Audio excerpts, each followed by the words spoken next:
Nancy Flores, de la revista Contralínea. Presidente, preguntarle si su gobierno tiene algún plan para que ya la austeridad republicana sea una realidad en todas las áreas de gobierno, en todas las instituciones y en los tres poderes. Esto se lo consulto porque, bueno, el lunes ya nos presentaron quién es quién en los sueldos. Sin embargo, pues es una revisión muy somera la que se hizo por parte del titular de la Profeco.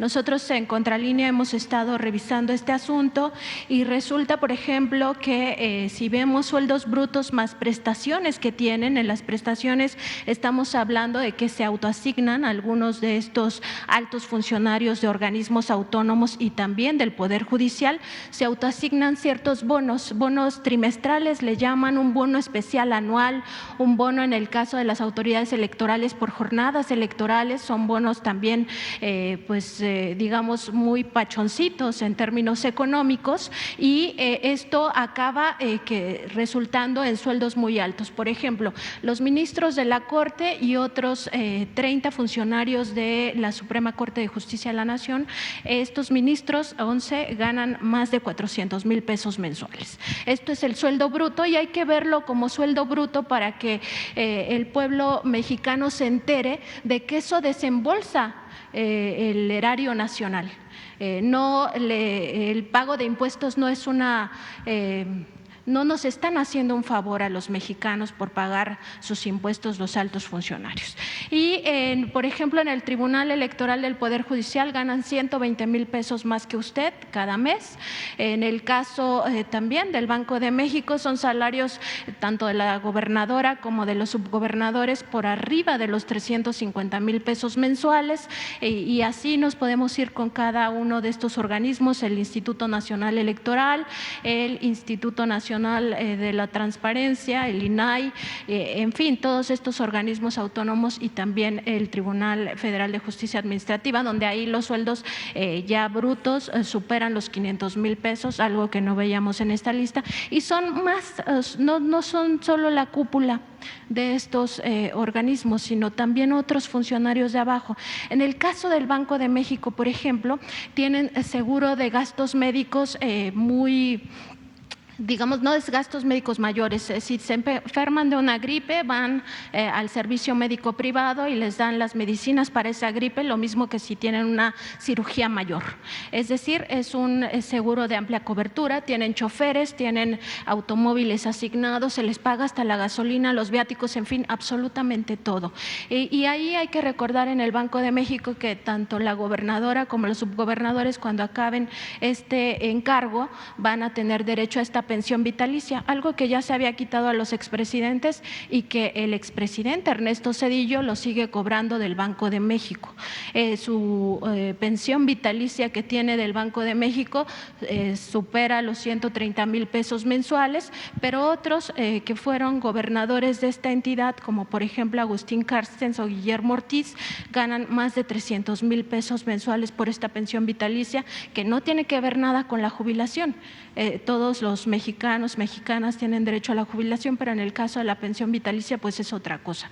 Es una prebenda que por 4, 5, 6 años que estuvieron en este encargo se les da en el monto que pues ganaron al final. Lo mismo pasa con los ministros de la Corte y con otros funcionarios. Entonces preguntarle eso, si existe algún plan para que la austeridad republicana sea una realidad en los tres poderes de la Unión y también en todas las instituciones, en todos los organismos autónomos.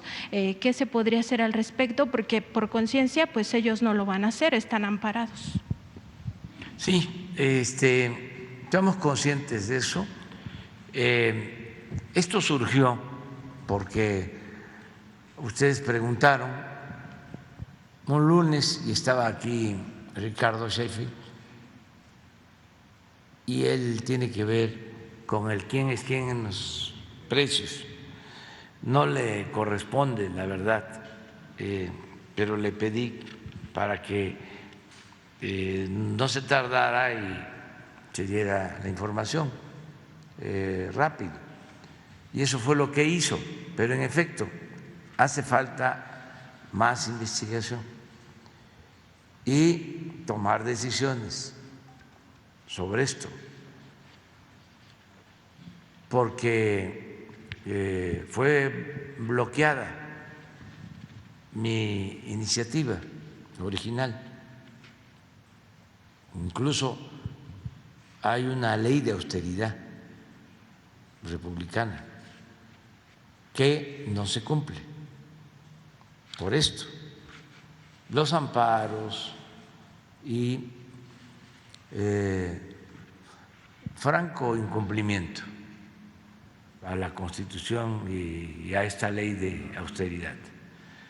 Entonces, vamos a buscar la forma de presentar una iniciativa de reforma a la ley de austeridad y si procede una nueva reforma a la Constitución para dejarlo más claro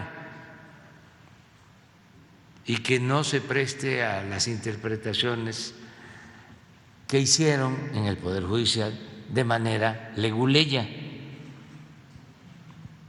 los altos servidores públicos, que fueron los que promovieron lo de los amparos.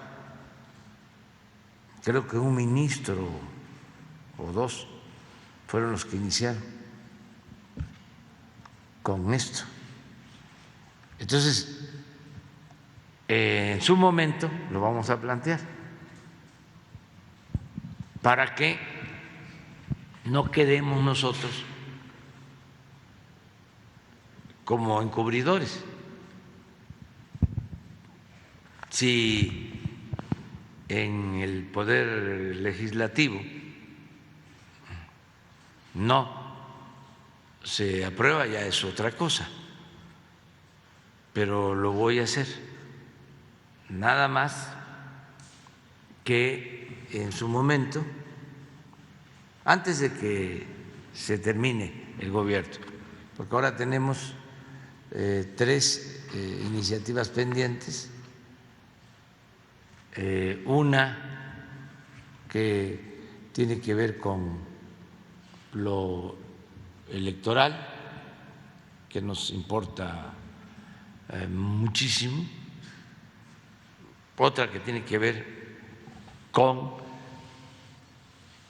el que la Guardia Nacional pase a formar parte de la Secretaría de la Defensa para que pueda mantenerse en el tiempo sin echarse a perder,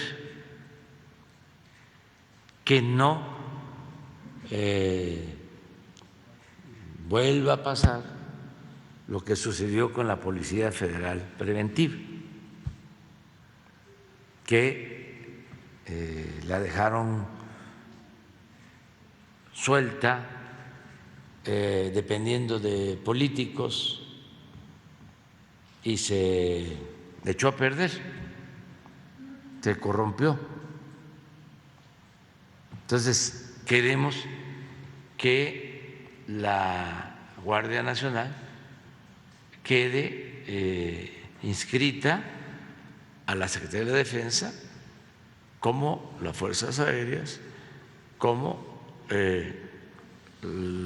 otras ramas que tienen que ver con la defensa, el mismo Ejército y así la Guardia Nacional, porque está funcionando bien.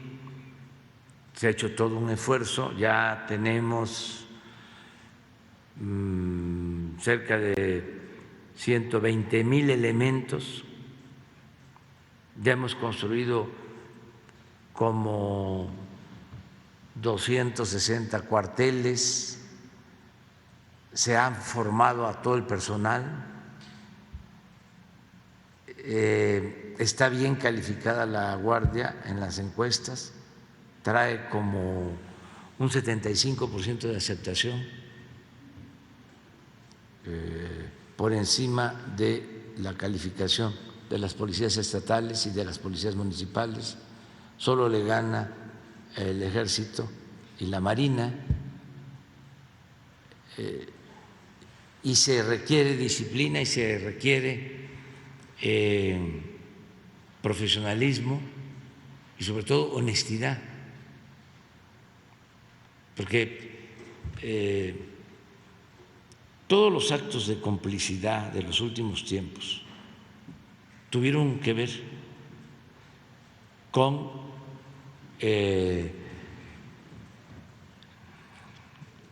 abogados, ingenieros, políticos que se ocupaban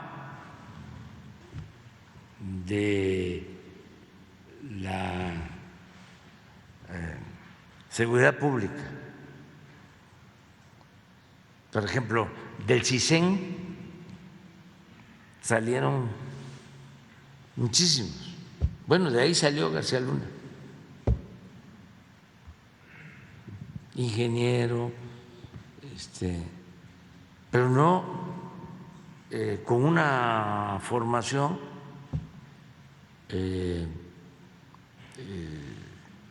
profesional, digo, con una sí, una formación adecuada, y actuaban como políticos. O sea, uno ve las fotos de García Luna y los trajes eran, pero hechos con sastres especiales.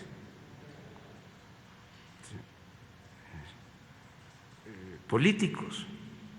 Por eso también manejaba muy bien los medios de información y los apantallaba, hablando de las pantallas. Un día sería bueno que se organizara una excursión a lo que era el búnker de García Luna, a donde llevaba a todos a enseñarles cómo con la tecnología se iba a enfrentar la delincuencia. Y salían todos aturdidos ahí.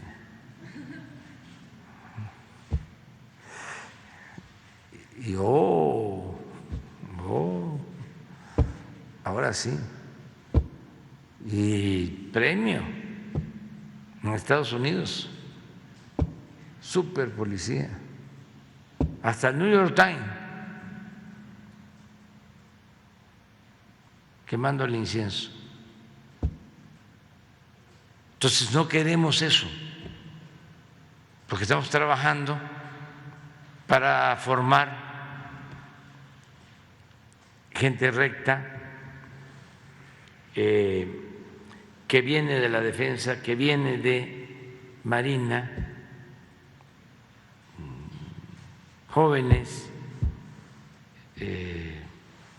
con lealtad al pueblo, con lealtad a México, incorruptibles. En los tiempos del predominio neoliberal no había moralización. Los equipos encargados de enfrentar el narcotráfico tenían como premio quedarse con el botín. Llevaban a cabo un operativo y se quedaban con todo lo que confiscaban como recompensa. No, así no es la cosa, no debe ser así. Entonces, si no dejamos a la Guardia Nacional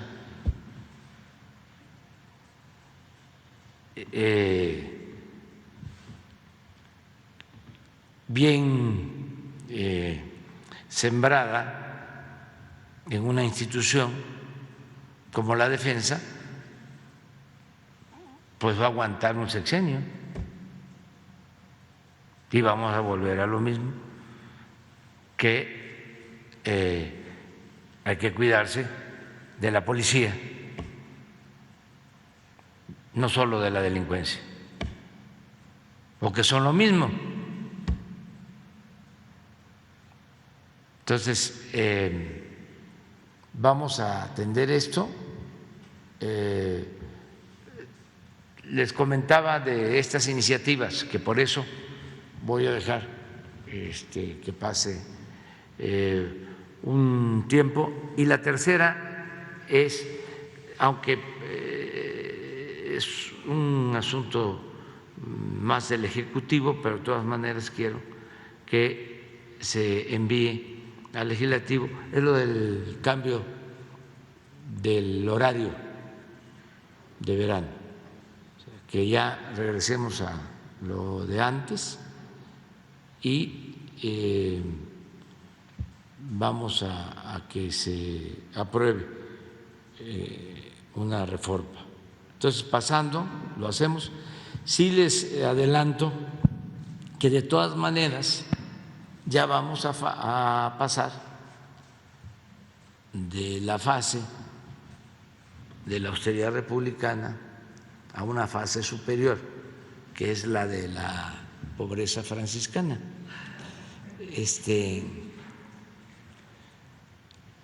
Porque tengo reunión mañana con el gabinete y vamos a llevar a cabo medidas de austeridad adicionales.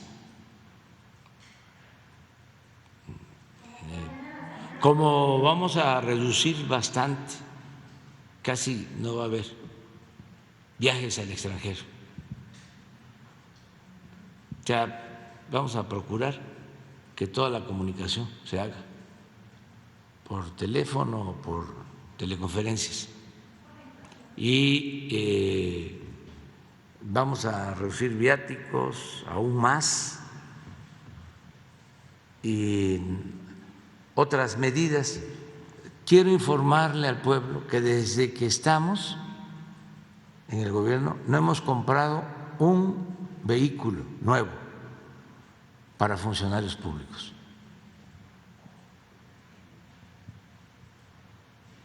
Uno solo. Yo la camioneta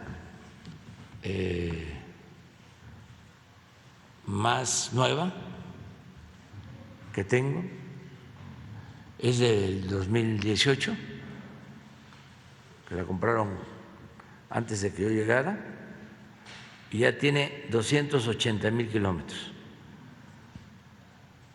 Pero tenemos ya camionetas de las que usamos de 400,000 kilómetros y de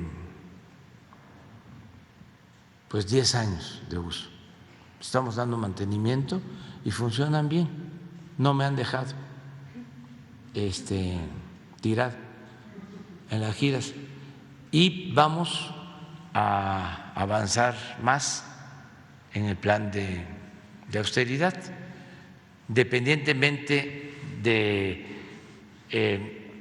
lo que tiene que ver con poderes autónomos, y que eso tiene que tratarse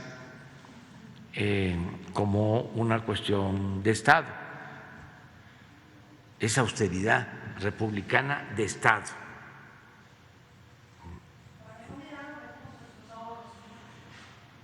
Para seguir manteniendo ahorros, para seguir sin deuda, sin solicitar deudas adicionales, sin aumentar impuestos, sin aumentar el precio de las gasolinas.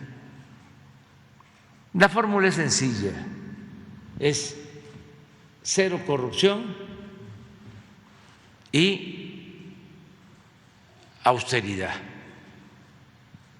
para liberar fondos al desarrollo, entregar recursos a la gente más necesitada. Ahorrar, presidente. Pues nos hemos ahorrado ya, podemos hacer la cuenta, pero ya podemos estar en el tiempo que llevamos con ahorros del orden de 2 billones de pesos. En general, les voy a poner un ejemplo, porque si no, no nos entendemos. ¿Por qué no pones el informe de hoy sobre huachicol? ¿Cuánto nos hemos ahorrado combatiendo el huachicol? Y luego les voy a dar otro dato. ¿Cuánto nos hemos ahorrado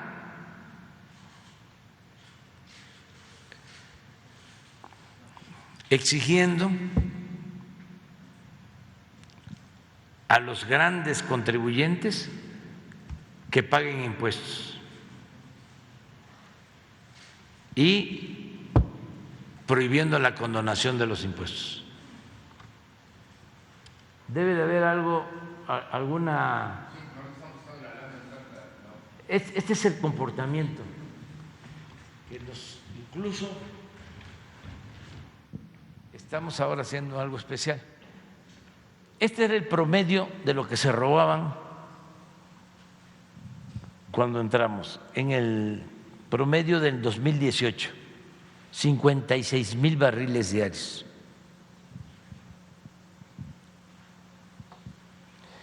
Cuando llegamos, en noviembre, el promedio era 81,000 barriles diarios.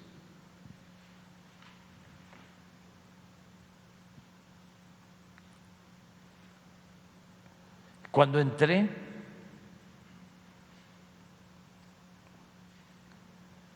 el 20, diciembre, el primero. Es del 1 al 20 de diciembre. ¿Mandé? Del 1 al 20, exactamente. 74. Aquí tomáis la decisión. El 23 de diciembre. Aquí tomamos la decisión. Y echamos a andar el operativo y cerramos ductos y entró el ejército. Del 1 de diciembre al 20 de junio, 215,950 millones de pesos. Nada más, les hablaba yo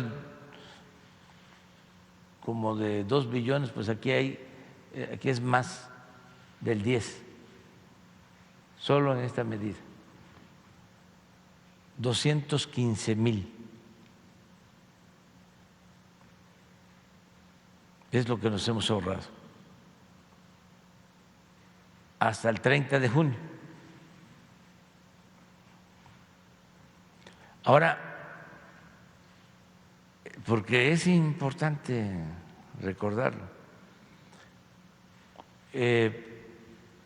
¿cuánto condonaron de impuestos a los grandes contribuyentes, Calderón y el presidente Peña? Nada más de condonación, porque había muchos mecanismos por los cuales no pagaban o se les devolvían los impuestos. Las listas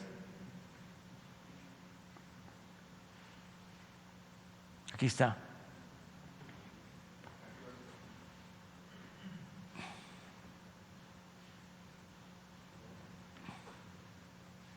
$121,000 a grandes contribuyentes se les devolvieron con Felipe Calderón y 244,000 millones con Peña. Y aquí están. Y tampoco es para culparlos, solo a ellos. La ley lo permitía, era legal. Por eso, cuando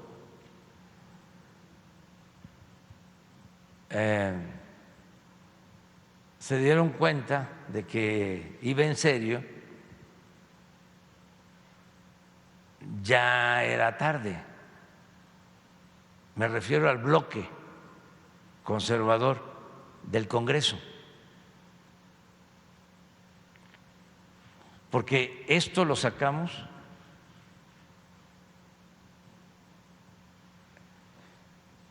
y todavía no estaban como ahora, que hay hasta huelga, no pasan, no dejan pasar nada. Pero esto sí lo logramos, la reforma al artículo 28 constitucional que prohíbe los monopolios y la condonación de impuestos. Y muchos otros ahorros. Esto del aeropuerto, ¿por qué les causa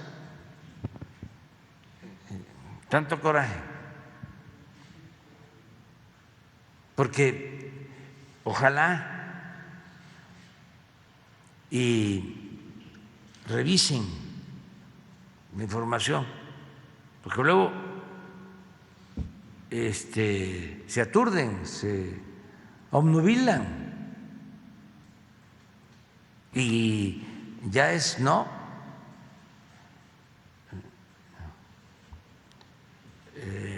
En todo se bloquean, no vuelven en sí, sino vuelven en no. Ayer que pusimos la foto de José Martí, alguien sin darse cuenta, a ver, ¿por qué no la pones? El Face, dice que estaba yo más pequeño, que estoy más pequeño que Francisco y Madero, y era Martí, pero es el coraje, pues.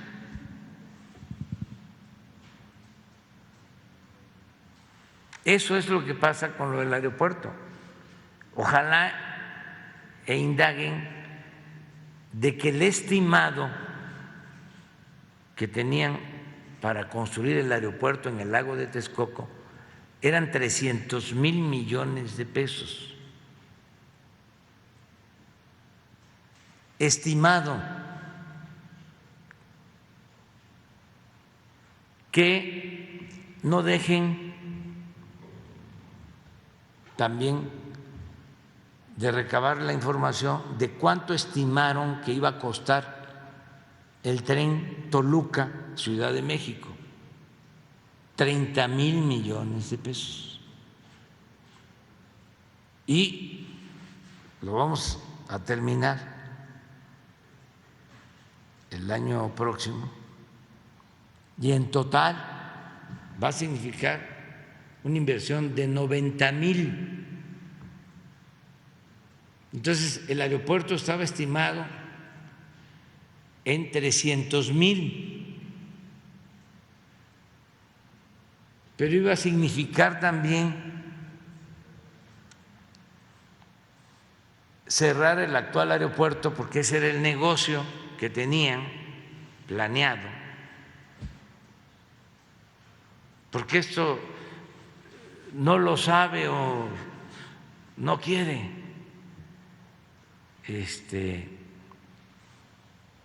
internalizarlo. El piloto de Aeroméxico, que me consta que dijo de que no iba a aterrizar a la primera porque había un cráter en la pista.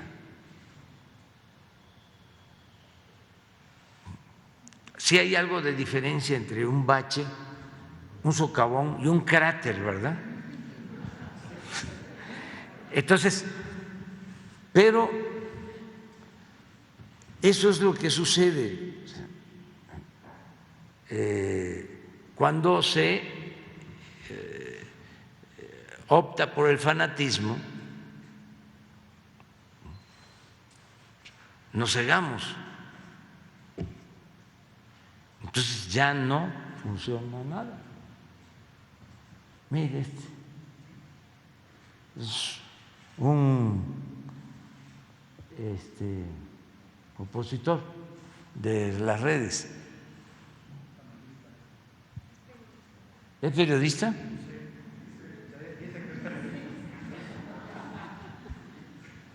Mire, se ve tan chiquito al lado de Madero. Además, decía Napoleón que la grandeza se mide de la cabeza al cielo. Juárez no era grande físicamente, era grande política, intelectualmente, era grande como patriota. Madero también, su grandeza era su vocación democrática, sus principios, su amor a la libertad. Pero esto es lo que suele pasar. Bueno, otro dato del aeropuerto que deberían de tomar en cuenta. Estaba planeado que lo iban a terminar en el 2025. O sea, todo nuestro sexenio iba a transcurrir construyendo el aeropuerto. Otro dato, que era lo peor, porque iban a cerrar 2 aeropuertos, pero lo peor es que es la zona de más hundimientos en el Valle de México.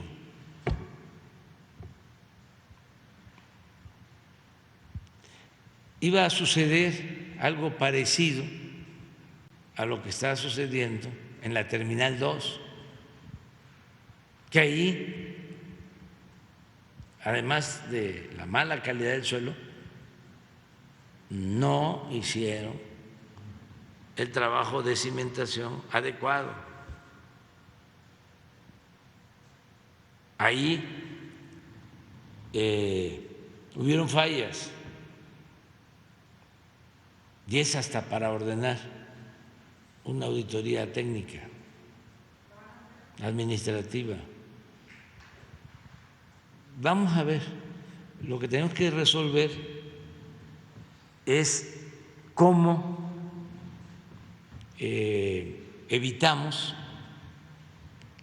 que se derrumbe y que haya desgracias. Una posibilidad es pues hacerlo de nuevo, porque sí es una falla estructural grave.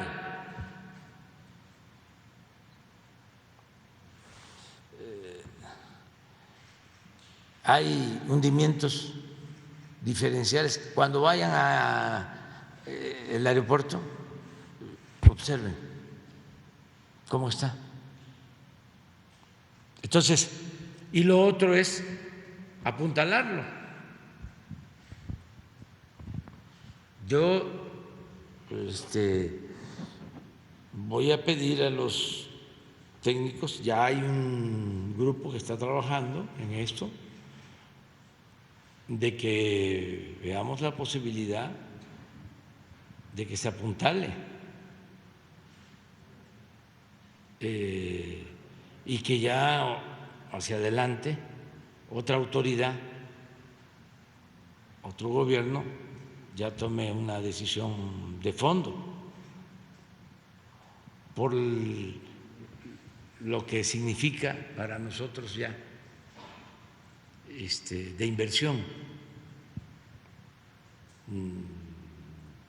Y no quiero dejar nada inconcluso, pero estamos analizando las posibilidades que hay.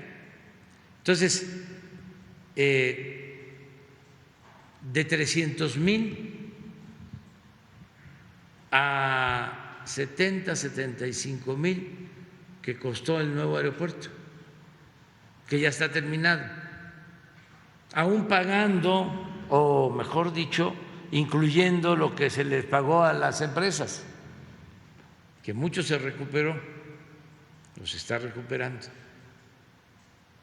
porque de ahí vamos a sacar, hemos sacado acero, hemos sacado balasto, que a lo mejor vamos a utilizar en el Tren Maya, pero bueno, son 100,000 millones, más 75, 175,000, y tenían estimado 300,000. ¿Cuánto nos ahorramos? 125,000 millones. Y así en todo. Entonces la fórmula funciona. Si alguien me pide una recomendación de cómo hacer un buen gobierno, entre otras cosas, algo muy sencillo pero trascendente es: no permitas la corrupción ni los lujos en el gobierno y ahorra. Y esos fondos destínalos al pueblo, y si puedes, entrégalos de manera directa, no con intermediarios, ni de la llamada sociedad civil, ni del mismo gobierno, sino a cada ciudadano lo que le corresponde por derecho. Porque en el sistema de intermediación, imagínense cuánto se llevaban las organizaciones campesinas supuestamente independientes, o las organizaciones campesinas en general.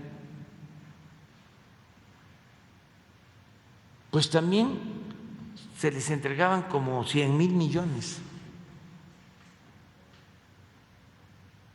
al año. Luego, ¿cuánto nos hemos ahorrado en medios de información? Pues yo creo que como 100,000 millones también.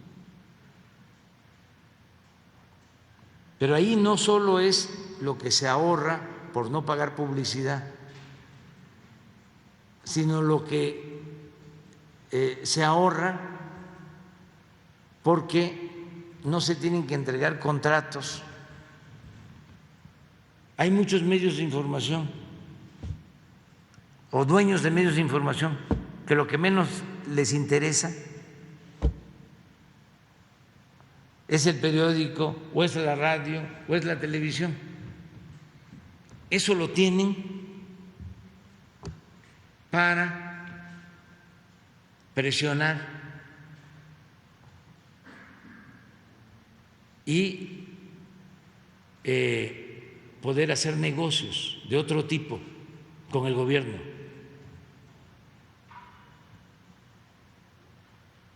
Periodistas o dueños de medios de comunicación, hablando del aeropuerto, ya le habían entregado una pista a un dueño de un medio de comunicación. Y me van a decir ustedes, a ver, nombres. No voy a estar yo haciendo el trabajo. O sea, ustedes son mironas y mirones profesionales. Y dueños de comunicación dando servicio de vigilancia y dueños de medios de comunicación dando servicio de telefonía y dueños de comunicación, dueños de medios de comunicación administrando reclusorios y dueños de medios de comunicación haciendo todo tipo de obras de proveeduría al gobierno.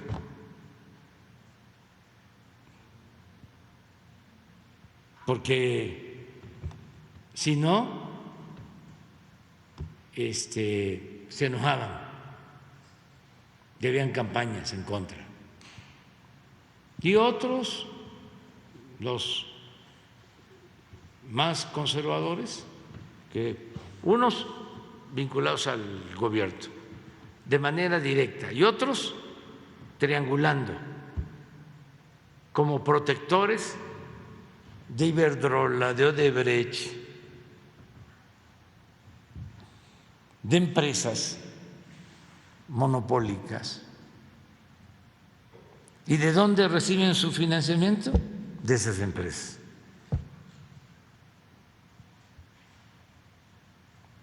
Que las defienden más que a nada.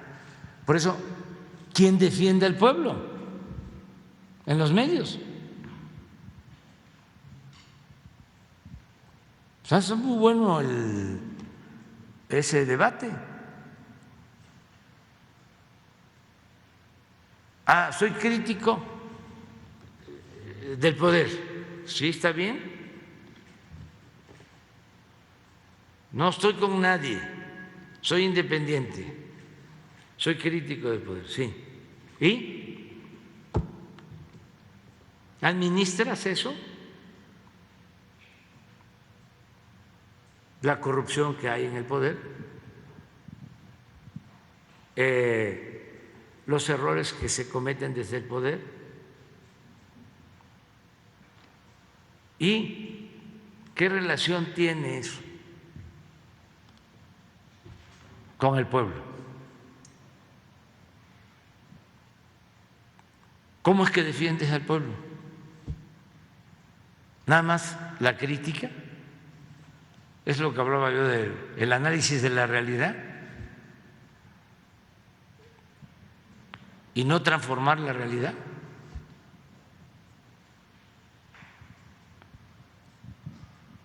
Porque se puede estar administrando el sufrimiento de la gente, incluso en derechos humanos.